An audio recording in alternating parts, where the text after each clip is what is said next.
سنن نسائی میں صحیح سند کے ساتھ روایت ہے، رسول اللہ صلی اللہ علیہ وسلم نے فرمایا، ہر چیز سے حسن سلوک کرنا اللہ تعالیٰ نے فرض قرار دیا ہے۔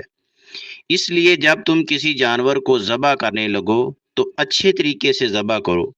ذبح کرنے والا شخص اپنی چھری کو تیز کرے اور اپنے جانور کو راحت پہنچائے۔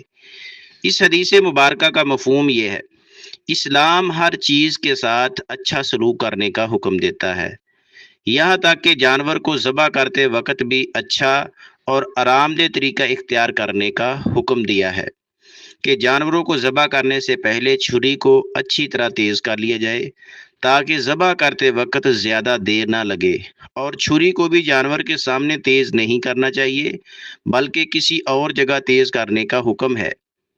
اور اگر چھری کند ہو، تیز نہ ہو تو ذبح کرتے وقت جانور کو زیادہ تکلیف اور تنگی ہوگی۔